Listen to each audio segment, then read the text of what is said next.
There is plenty of evidence that suggests that the Nephilim weren't eradicated during the Great Flood as we were led to believe. So what really happened to the Nephilim during the flood?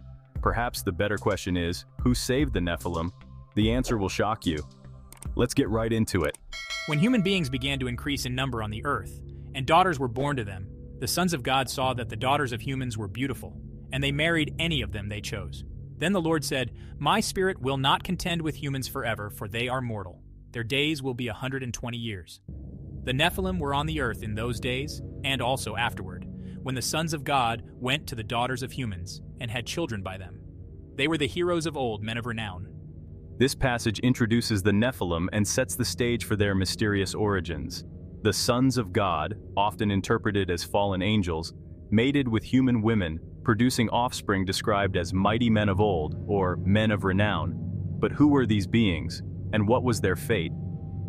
Next, we turn to the account of the Great Flood in Genesis chapter 7, verses 21 to 22. Every living thing that moved on land perished. Birds, livestock, wild animals, all the creatures that swarm over the earth, and all mankind. Everything on dry land that had the breath of life in its nostrils died. This comprehensive destruction was meant to cleanse the earth of its wickedness. By all appearances, the Nephilim, along with all other life, were eradicated by this divine deluge. However, as we continue through the Bible, a puzzling problem arises. In Numbers chapter 13 verse 33, the Israelite spies report, "We saw the Nephilim there. The descendants of Enoch come from the Nephilim. We seemed like grasshoppers in our own eyes, and we looked the same to them." This begs the question, if the Nephilim were destroyed in the flood, how could they reappear later in the biblical narrative? Further references to giants or Nephilim-like beings can be found throughout the Old Testament. Deuteronomy chapter 2 verses 10 to 11 mentions the Emim. The Emim, who lived there in times past, a people great and many, and tall as the Anakim, were also regarded as giants, like the Anakim, but the Moabites call them Emim. Here we see a connection to other groups of giants post-flood, reinforcing the idea of their continued existence. Additionally, Deuteronomy chapter 3 verse 11 speaks of Og, the king of Bashan, described as the last of the Rephaim, another race of giants. For only Og, king of Bashan, remained of the remnant of giants. Behold, his bedstead was a bedstead of iron. Is it not in Rabbath of the children of Ammon? 9 cubits was the length thereof, and 4 cubits the breadth of it, after the cubit of a man. The dimensions of Og's bed imply a stature far beyond ordinary human size, suggesting a lineage of giants persisting beyond the flood.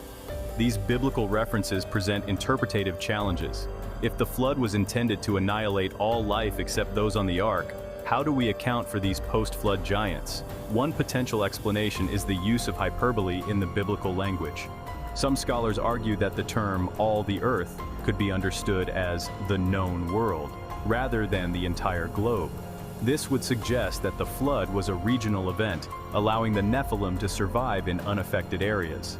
To support this, we turn to texts like the Book of Enoch, which provide more detailed accounts of the actions of the Watchers, fallen angels who mated with human women.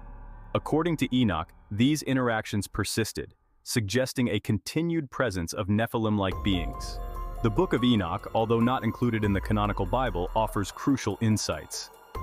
Enoch chapters 6 to 16 detail the descent of the Watchers and their offspring, the Nephilim. The text suggests that the spirits of the Nephilim, once their physical bodies were destroyed, could have persisted as demons, capable of influencing or possessing humans. The Book of Jubilees, another non-canonical text, also mentions the Nephilim and their influence on humanity post-flood. These texts, while not part of the official canon, provide valuable perspectives on the persistence of these beings. The survival of the Nephilim carries profound theological implications. It challenges traditional interpretations of the flood narrative and raises questions about the nature of divine judgment and mercy. If the Nephilim survived, what does this say about the completeness of the flood's cleansing power? Furthermore, understanding the Nephilim's survival forces us to re-examine the role of fallen angels and their ongoing influence on humanity. It opens up discussions about the spiritual realm, the nature of demonic entities, and their interactions with the physical world. Continuing from our examination of biblical context, let's delve deeper into the post-flood references to giants, focusing on key passages that suggest the Nephilim, or beings like them, persisted after the flood. One of the most compelling pieces of evidence comes from Numbers chapter 13, verse 33. We saw the Nephilim there, the descendants of Anak come from the Nephilim. We seemed like grasshoppers in our own eyes, and we looked the same to them. This report by the Israelite spies implies the presence of Nephilim in Canaan long after the flood. But how could this be if the flood was meant to eradicate all such beings? To fully grasp the significance of this passage, we must understand its context. The Israelites, under Moses' leadership, were preparing to enter the Promised Land. Moses sent 12 spies to scout the land of Canaan. Upon their return, 10 of the spies reported seeing giants, descendants of the Nephilim, causing fear and panic among the Israelites. The mention of Nephilim in this context indicates that these beings, or at least a similar race of giants, were known and recognized by the Israelites. Further, Deuteronomy chapter 2, verse 10 states, "The Emim had dwelt there in times past, a people as great and numerous and tall as the Anakim. They were also regarded as giants, like the Anakim, but the Moabites called them Emim." This passage suggests that the Anakim, and by extension the Nephilim, were not isolated incidents but part of a larger tradition of giants in the ancient Near East. The Emim, mentioned here, were a race of giants who lived in the land of Moab. The comparison to the Anakim, another race of giants, reinforces the idea that these beings were a common element in the region's folklore and history.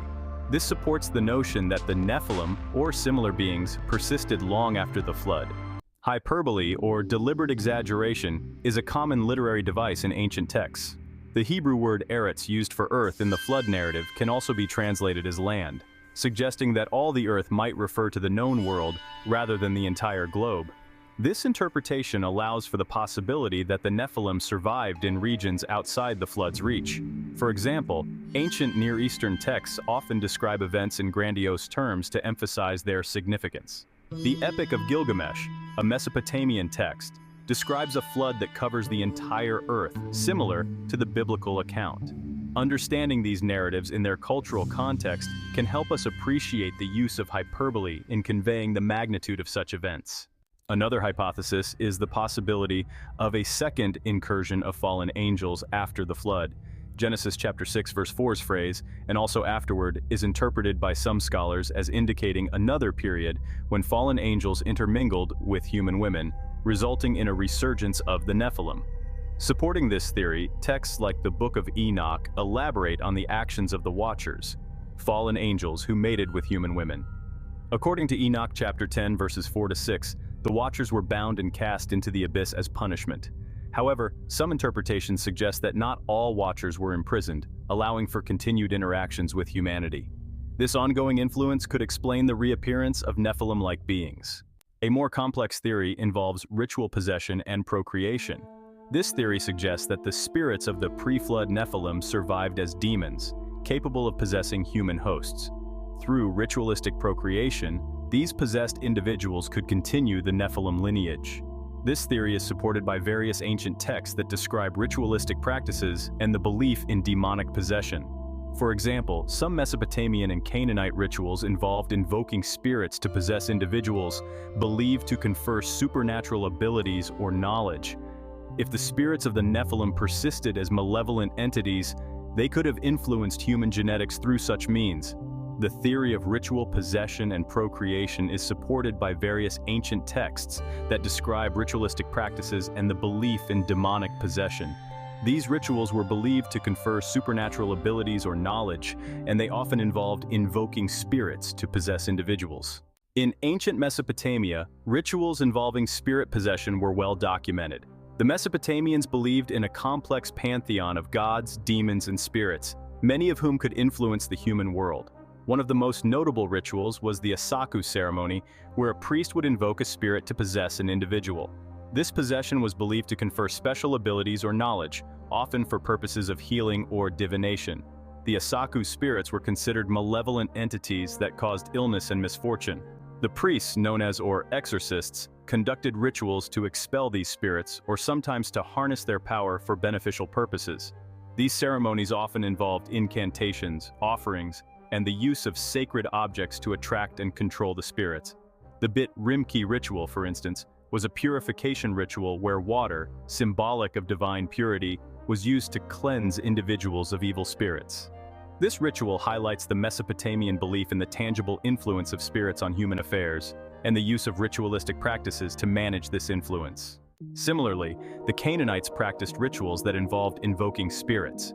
The Canaanite religion was centered around a pantheon of gods and goddesses, including Baal, Asherah, and El. These deities were often associated with natural elements and forces, and their worship included rituals to invoke their favor and power. One of the key rituals was the Marziak, a communal feast often associated with funerary rites and the veneration of the dead. During these ceremonies, participants believed they could communicate with the spirits of the deceased, who were thought to possess supernatural knowledge and abilities. The Canaanites also engaged in necromancy, a practice of invoking the spirits of the dead to gain insight or guidance.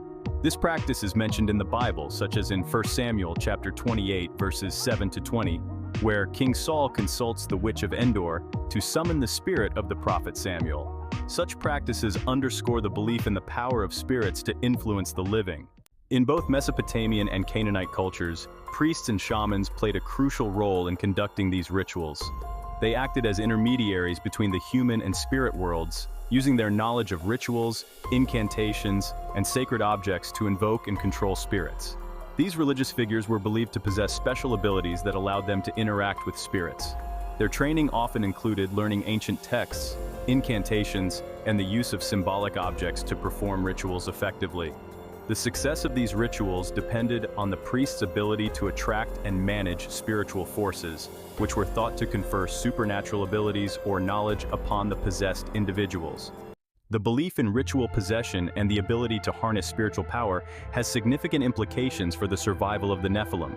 If the spirits of the Nephilim persisted as malevolent entities, they could have influenced human hosts through these ritualistic practices. The continued influence of Nephilim spirits through possession aligns with ancient beliefs in the tangible impact of spirits on the physical world. By possessing human hosts, these spirits could perpetuate their lineage and maintain their presence even after their physical forms were destroyed. 1 Enoch 10 verses 4 to 6 detail the punishment of the Watchers. And again the Lord said to Raphael, "Bind Azazel hand and foot, and cast him into the darkness, and make an opening in the desert, which is in Dudael, and cast him therein, and place upon him rough and jagged rocks, and cover him with darkness, and let him abide there forever, and cover his face that he may not see light." This passage describes the binding of Azazel, one of the leaders of the Watchers, and his eternal imprisonment. The Book of Enoch also provides crucial insights into the fate of the Nephilim. 1 Enoch 15 verse 8 to 10 states, "And now the giants who are produced from the spirits in flesh shall be called evil spirits upon the earth, and on the earth shall be their dwelling. Evil spirits have proceeded from their bodies, because they are born from men, and from the holy watchers is their beginning and primal origin. They shall be evil spirits on earth, and evil spirits shall they be called." This passage indicates that the spirits of the Nephilim became demons, suggesting a form of survival beyond their physical demise. These evil spirits are believed to be the disembodied spirits of the Nephilim, who continue to influence humanity as malevolent entities. This concept aligns with the theory of ritual possession and procreation, where these spirits could possess human hosts and perpetuate the Nephilim lineage. Another important extra-biblical text is the Book of Jubilees, also known as Lesser Genesis. This text, which retells much of the content of Genesis and Exodus, provides additional details about the Watchers and their offspring. In Jubilees 7 verses 21 to 22, we read, "For owing to these three things came the flood upon the earth, namely, owing to the fornication wherein the Watchers against the law of their ordinances went whoring after the daughters of men, and took themselves wives of all which they chose. And they made the beginning of uncleanness. And they begat sons the Nephilim, and they were all unlike, and they devoured one another." This passage suggests that the actions of the Watchers and the resulting Nephilim were significant factors leading to the flood. The text also indicates that the Nephilim, referred to as Nephilim here, continued to exist after the flood. Their ongoing influence and presence support the idea that these beings persisted despite the cataclysm meant to eradicate them. The Book of Giants, another non-canonical text discovered among the Dead Sea Scrolls, provides further insights into the Nephilim. This text expands on the narratives found in the Book of Enoch, detailing the dreams and visions of the giants as they foresee their impending destruction. The Book of Giants describes the giants' fear of the coming judgment. One fragment reads, They knew that in the dream there was no hope for them. These visions indicate that the Nephilim were aware of their fate, but also hint at their continued presence in the spiritual realm as they seek to avoid their ultimate destruction. The Book of Giants complements the accounts in Enoch and Jubilees, painting a comprehensive picture of the Nephilim's existence and their efforts to survive the divine judgment. 2 Enoch, also known as the Slavonic Enoch, expands on this theme. In 2 Enoch 18:3-4, it states, And I saw there a great darkness and trembling. And from that place I went to another place, and he showed me a mountain of fire, which burned day and night. And I went beyond it and saw 7 magnificent mountains, all differing each from the other. And the stones thereof were magnificent and beautiful, magnificent as a whole, of glorious appearance and fair exterior. 3 towards the east, one founded on the other, and 3 towards the south, one upon the other, and deep rough ravines, no one of which joined with any other. This passage describes a realm associated with the Watchers, indicating their continued presence and influence. The continued existence of Nephilim spirits as demons aligns with the broader ancient Near Eastern belief systems. These cultures often viewed spiritual possession as a conduit for divine or demonic influence, further supporting the theory of the Nephilim's ongoing impact on humanity. The role of the Watchers raises significant theological questions. Their actions and subsequent punishment highlight the ongoing struggle between divine authority and angelic rebellion. The persistence of Nephilim spirits as demons suggests a continued battle for influence over humanity, impacting both spiritual and physical realms. Understanding the Watchers' role in the creation and survival of the Nephilim forces us to re-examine traditional interpretations of biblical events. It opens up discussions about the nature of divine justice, the interplay between spiritual and physical worlds, and the lasting consequences of angelic rebellion. Another fascinating angle to explore is the genetic lineage theory, which posits that Nephilim traits could have been carried through Noah's descendants. This theory suggests a form of genetic inheritance that allowed the Nephilim's characteristics to persist even after the flood. To understand the genetic lineage theory, we need to dive into the genealogical records provided in the Bible. Genesis 6 verse 9 describes Noah as a righteous man, blameless among the people of his time, and he walked faithfully with God. This passage highlights Noah's moral integrity, but does not necessarily preclude the possibility of genetic traits being passed through his family. The genealogical records continue with Noah's sons. Noah had 3 sons, Shem, Ham, and Japheth. The lineage of these sons is crucial in tracing the possible persistence of Nephilim traits. If one or more of Noah's family members had Nephilim genes, this could explain the reappearance of giants post-flood. One key aspect of this theory involves Ham, one of Noah's sons. In Genesis 9 verses 22-25, describes the incident where Ham saw his father's nakedness. Ham, the father of Canaan, saw his father naked and told his 2 brothers outside. But Shem and Japheth took a garment and laid it across their shoulders. Then they walked in backward and covered their father's naked body. Their faces were turned the other way so that they would not see their father naked. When Noah awoke from his wine and found out what his youngest son had done to him, he said, "Cursed be Canaan, the lowest of slaves will he be to his brothers." The curse on Canaan, Ham's son, has led some to speculate that Ham's lineage may have carried the Nephilim genes. The descendants of Ham, particularly the Canaanites, are frequently associated with giants in the Bible, such as the Anakim and Rephaim. This connection supports the theory that Nephilim traits could have been passed down through Ham's line. Deuteronomy 2:10-11 provides further evidence. The Emim had dwelt there in times past, a people as great and numerous and tall as the Anakim. They were also regarded as giants like the Anakim, but the Moabites call them Emim. The Emim, who were descendants of Ham, are described as giants, reinforcing the idea that Nephilim traits persisted in Ham's lineage. While Ham's descendants are often associated with giants, it is also important to consider the line of Shem, through which Abraham and the Israelites are descended. Although Shem's line is not directly associated with giants, the potential for Nephilim genes to be passed down exists. In Genesis 14 verses 5-6, we read about the Rephaim. In the 14th year, Kedorlaomer and the kings allied with him went out and defeated the Rephaim in Ashtaroth Karnaim, the Zuzites in Ham, the Emites in Shaveh Kiriathaim, and the Horites in the hill country of Seir, as far as El Paran near the desert.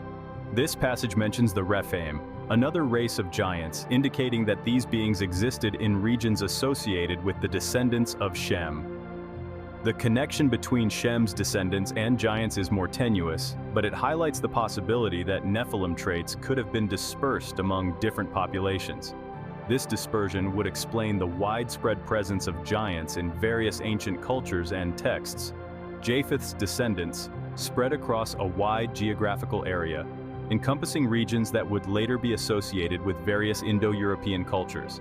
The potential for Nephilim traits to be carried through Japheth's lineage is also worth exploring. In Ezekiel 38 verse 6, we find a reference to Gomer, a descendant of Japheth. Gomer and all his troops, the house of Togarmah from the far north and all its troops, many nations with you. While there is no direct association with giants in this passage, the spread of Japheth's descendants to many nations suggests that any genetic traits, including those of the Nephilim, could have been widely dispersed. The diffusion of Japheth's lineage across Europe and Asia could account for the presence of giant myths in diverse cultures, from the Norse Jotnar to the Greek Titans. This cultural diffusion supports the idea that Nephilim traits might have been carried through Japheth's descendants. The theory of genetic inheritance provides a plausible explanation for the persistence of Nephilim traits. Ancient accounts from various cultures describe beings similar to the Nephilim, suggesting a common origin or widespread influence.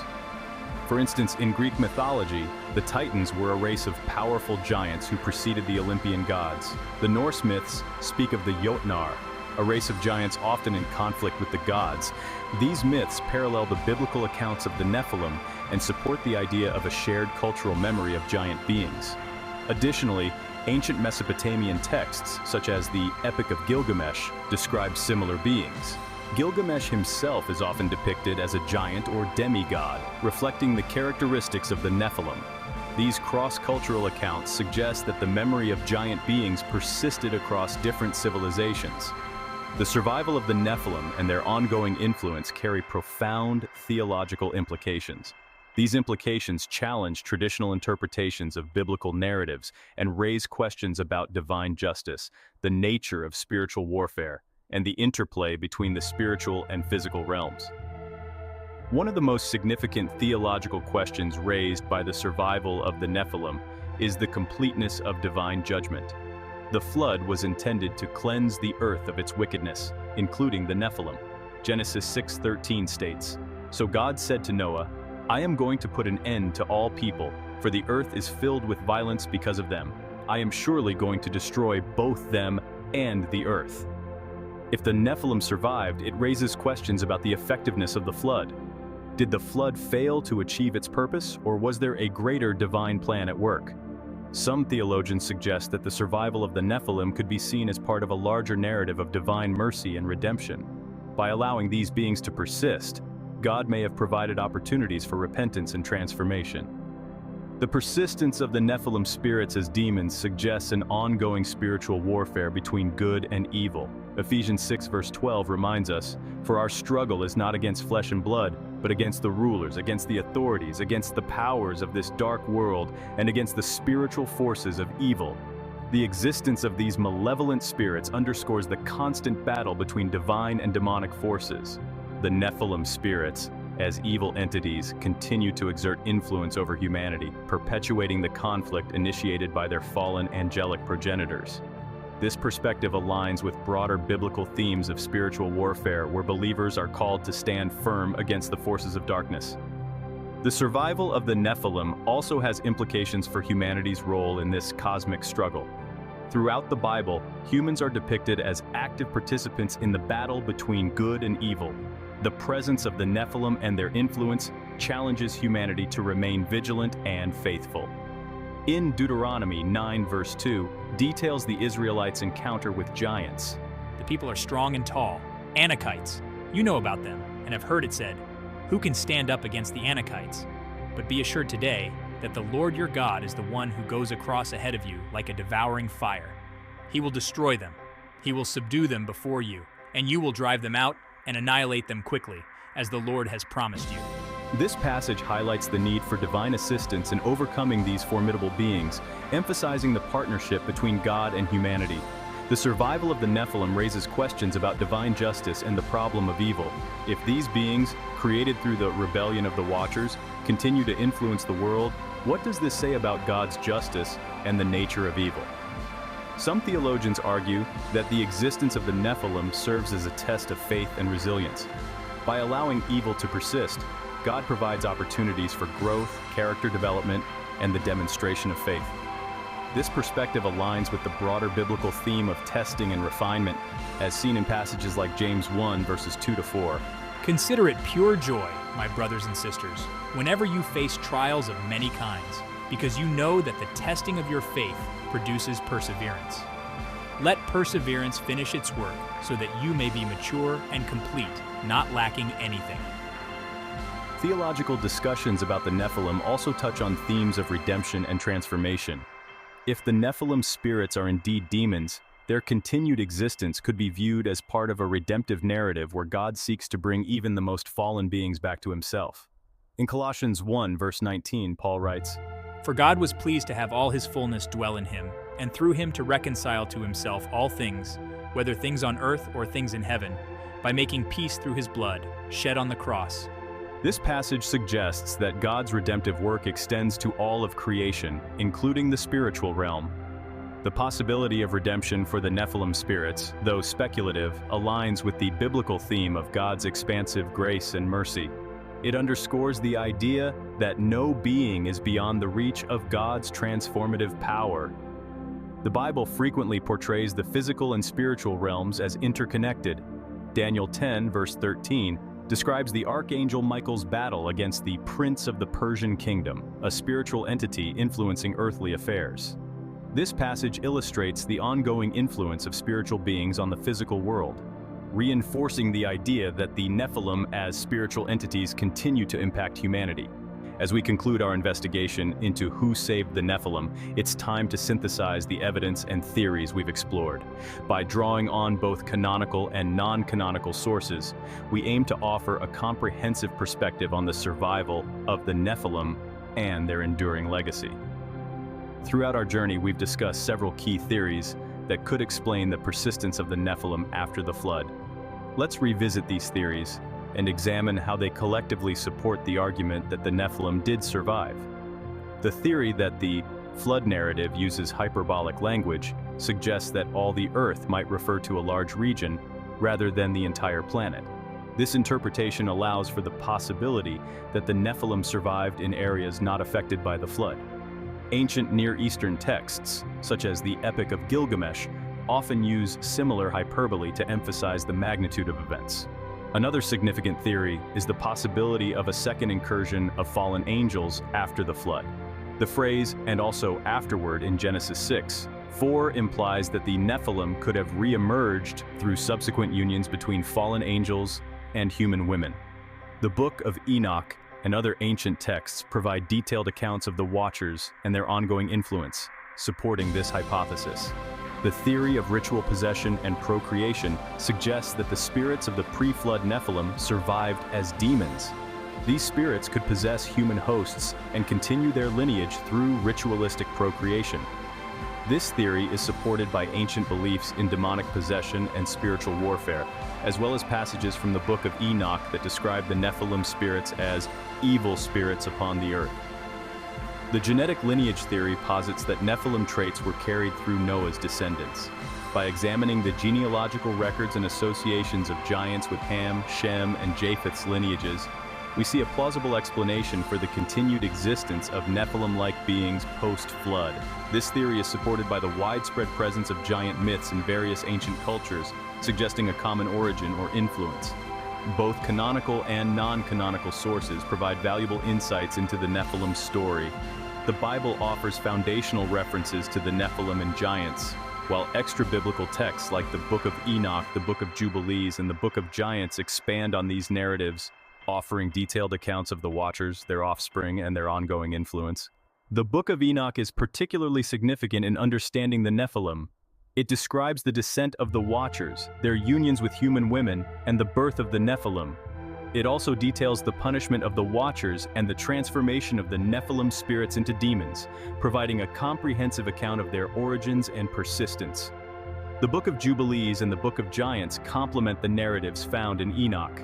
They provide additional details about the Watchers and their offspring, suggesting that the Nephilim continued to influence humanity after the flood. These texts support the theories of a second incursion and the persistence of Nephilim spirits as demons. The survival of the Nephilim has profound theological implications.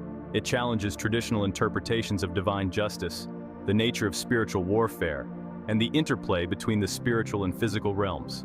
By allowing the Nephilim to persist, God may have provided opportunities for repentance and transformation, highlighting themes of mercy and redemption. The ongoing influence of Nephilim spirits underscores the constant battle between divine and demonic forces. This perspective aligns with broader biblical themes of spiritual warfare, where believers are called to stand firm against the forces of darkness. By synthesizing the evidence and theories we've explored, we build a compelling case for the survival of the Nephilim. The use of hyperbole in biblical language, the possibility of a second incursion of fallen angels, the theory of ritual possession and procreation, and the genetic lineage theory collectively support the argument that the Nephilim persisted after the flood. Canonical and non-canonical sources, when examined together, provide a richer and more nuanced understanding of the Nephilim story. These texts offer detailed accounts that complement and expand on the biblical narrative, providing a broader context for interpreting the survival of the Nephilim. I hope you enjoyed today's video. If you did, I need to ask you a quick favor. Be sure to share to smash that thumbs up button to let me know that you appreciate the content. Also, share this video with all of your friends and family, share it on social media, and for goodness sakes, if you are new here, make sure to join our growing community. It's free. All you have to do is hit the subscribe button, but don't forget to turn on your notifications so that you never miss a video just like this one.